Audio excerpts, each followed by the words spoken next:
Bismillahirrahmanirrahim. Assalamualaikum warahmatullahi wabarakatuh. Bapak-bapak, ibu-ibu, mas-mas, mbak-mbak, khususnya adik-adikku sekalian yang dirahmati Allah dimanapun Anda berada. Kembali di IIP Channel bersama saya, IIP Wijayanto.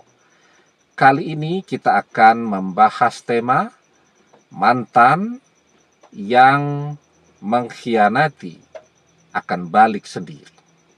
Ya, kenapa demikian? Sebabnya ada 3.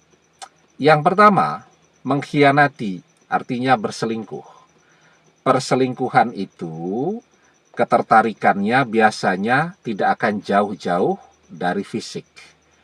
Artinya perselingkuhan itu biasanya bukan karena faktor hati, tetapi karena syahwat. Nah, ketika orang memiliki ketertarikan karena faktor syahwat saja, ya, maka dia akan mendapatkan begitu banyak kekecewaan, ya, karena syahwat itu ya begitu saja.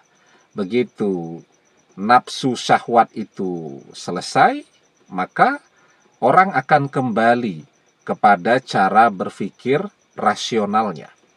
Sementara kalau cinta, nah, cinta itu sesuatu yang sifatnya sangat emosional. Cinta dengan hati itulah yang kemudian akan melahirkan kecemburuan, rasa rindu, rasa kangen, dan seterusnya.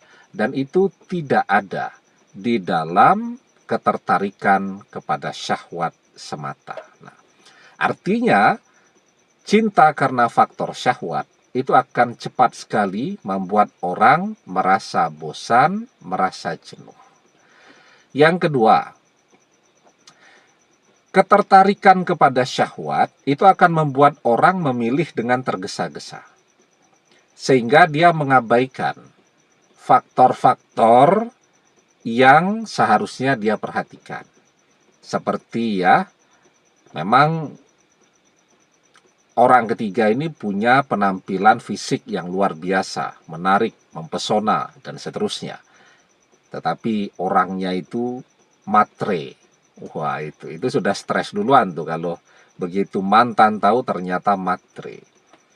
Bayangkan saja mantan biasanya mengeluarkan uang Rp50.000, itu berat, ya.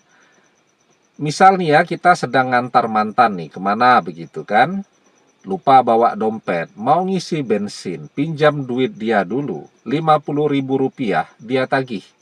Tetapi sekarang bersama orang ketiga, namanya matre ya, harus keluar duit terus. Yang kedua, egois. Ya, pokoknya dia tidak peduli dengan kebutuhan-kebutuhan mantan. Kalau dia ada maunya, harus keturutan. Kalau tidak akan bertengkar. Ya, pemarah. Orang ketiga punya stamina bertengkar yang luar biasa hebatnya. Ya, pokoknya kalau bertengkar itu sanggup berjam-jam. Orang bertengkar biasanya 15 menit aja udah capek. Ini kalau bertengkar itu seharian betah tuh, dan seterusnya. Nah, inilah yang kemudian akan membuat mantan cepat kehabisan stamina. Capek, ya, kalau isi dari perjalanan cinta itu cuman dia dimanfaatkan, duitnya habis, ya, dan setiap hari yang dia temui cuman pertengkaran. Bertengkar terus setiap hari berkali-kali, itu akan membuat orang menjadi amat sangat lelah. Nah, dan yang ketiga, perselingkuhan. Yang namanya perselingkuhan itu overhead cost-nya tinggi. Biaya tinggi itu. Suami istri ini ya, suaminya selingkuh. Untuk ketemu dengan selingkuhannya ini, atau dengan orang ketiga ini, agar tidak konangan, tidak ketahuan oleh istrinya ini juga tidak sendiri kan, dia punya teman kerja, teman kantor, dia punya saudara, agar jangan sampai ketemu dengan anak-anaknya yang sedang jalan. Anak-anak ini juga tidak sendiri loh ya, dia punya teman-teman di sekolah dan seterusnya. Maka overhead cost-nya tinggi, biayanya besar tuh. Harus sembunyi di hotel, ya, harus ketemuan di luar kota dan seterusnya. Nah, jadi ya yang namanya overhead cost tinggi itu ya membuat orang cepat capek juga. Pendapatan sebulan 3 juta. Padahal bersama orang ketiga yang namanya 3 juta rupiah, belum seminggu sudah habis. Nah, bagaimana kemudian orang tidak cepat merasa lelah? Nah, maka itu kenapa ketika mantan mengkhianati, maka dia akan belajar banyak di situ. Bahwa dia akan sadar. Cinta karena nafsu itu hanya akan membuat dia menjadi menderita, tidak bahagia. Dan itulah sebabnya ketika dia sadar dia akan balik sendiri. Ya, manusia itu kadang-kadang memang dia butuh sesekali ya batuk pilek untuk menyadari bahwa ternyata sehat itu adalah karunia yang luar biasa. Ya, jadi dengan dia batuk pilek sesekali sakit begitu kan, dia menjadi bersyukur dengan nikmatnya sehat.